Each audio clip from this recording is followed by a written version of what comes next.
Bonjour. Je m'appelle Amar Imache et je suis né le 7 juillet 1895 dans le village d'Aï-Mesba en Kabylie dans l'actuelle commune de Had-Douala, mort le 7 février 1960, est un homme politique algérien et syndicaliste.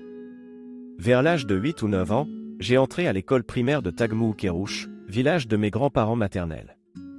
J'ai commencé à travailler très tôt, d'abord, pour aider mes parents, puis pour gagner ma vie dans la Mitidja. J'ai émigré en France au milieu de la Première Guerre mondiale, où j'ai travaillé dans diverses usines et entreprises, manufacture française des pneumatiques Michelin de Clermont-Ferrand, du 30 avril au 17 novembre 1917, puis dans l'établissement des constructions et armes navales en Charente, du 6 décembre 1917 au 23 juillet 1918. En 1920, j'ai descendu dans les mines de charbon du Pas-de-Calais où j'ai fut affecté comme mineur de fond, du 7 avril 1920 au 4 avril 1922.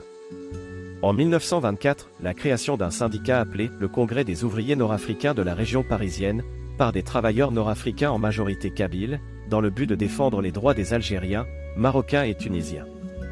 En mars 1926, le syndicat s'est transformé en parti politique, appelé l'Étoile nord-africaine, qui prône la lutte pour le progrès social. La majorité des fondateurs et militants du parti étaient des Kabyles.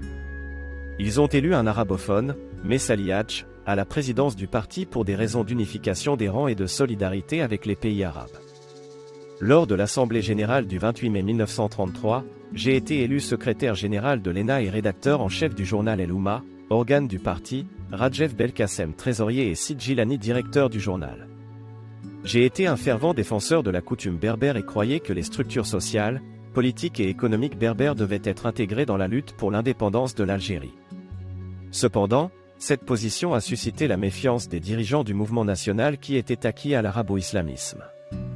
La conjoncture historique a permis à Messali de marginaliser les gêneurs kabyles. Les événements de novembre 1934, lorsque l'Étoile a été dissoute et ses principaux dirigeants, dont j'étais arrêté et condamné à 6 mois de prison et 2000 francs d'amende, m'est libéré en mai 1935 et reprendre ma place au sein de l'Étoile. J'ai critiqué le projet Bloom-Violette de 1936 qui cherchait à rattacher l'Algérie à la France et a soutenu que la Kabylie avait déjà mis en place un gouvernement républicain et démocratique avant la France. Pendant que Messali était en exil à Genève, moi et d'autres dirigeants, a pris la direction de l'Étoile. Au cours de l'été 1936, les tensions s'exacerbent lors d'une assemblée générale en décembre de la même année, où j'ai critiqué Messali pour avoir fui en Suisse et pour avoir pris des décisions importantes sans consulter le comité directeur.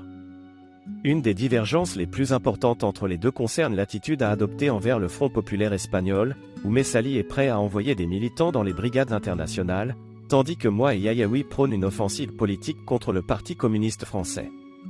La rupture entre les nationalistes kabyles et Messali est totale, ce dernier créant un nouveau parti, le Parti du peuple algérien, avec un programme qui prône l'émancipation totale de l'Algérie sans se séparer de la France. Cette nouvelle position est critiquée par moi-même, refuser d'adhérer au nouveau parti et inviter les militants à suivre un programme plutôt que de se mettre à la remorque d'un seul homme. Ma position, pendant l'occupation de l'Éthiopie par l'Italie en 1935 et avant la Seconde Guerre mondiale. J'ai appelé tous les Africains à s'unir contre le fascisme italien et l'impérialisme en Afrique. J'ai également critiqué la France pour sa défense des intérêts français en Afrique du Nord et déclaré que les Africains étaient intéressés à la défense de leur pays et refusaient d'être marchandés ou convoités. Mes positions s'inscrivent dans la continuité de mon ancêtre Massinissa qui prônait déjà l'Afrique aux Africains.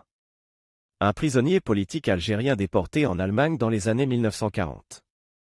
En 1946, j'ai écrit une brochure intitulée « L'heure de l'élite » dans laquelle j'ai dénoncé les événements du 8 mai 1945 et critiqué les intellectuels algériens qui ont accepté de siéger au Palais Bourbon. Et fondé plus tard le Parti de l'Unité algérienne PU.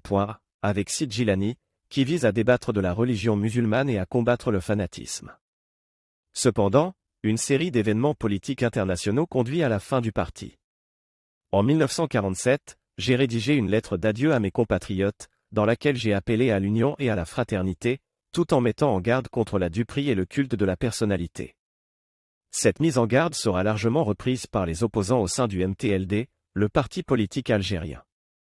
J'ai rejoint l'Union démocratique du Manifeste algérien en 1948 et en même temps, travaillé comme magasinier à Alger pour subvenir aux besoins de ma famille. Mon état de santé s'étant détérioré, J'ai retourné dans mon village natal où j'ai conseillé les responsables de l'ALN avant de décéder en 1960 pendant le blocus alimentaire imposé par l'armée française à la population de mon village. J'ai laissé 5 enfants en bas âge. Je suis fier de ma contribution à la vie culturelle et politique de l'Algérie et j'espère que mon travail continuera à inspirer et à informer les générations futures. Cordialement.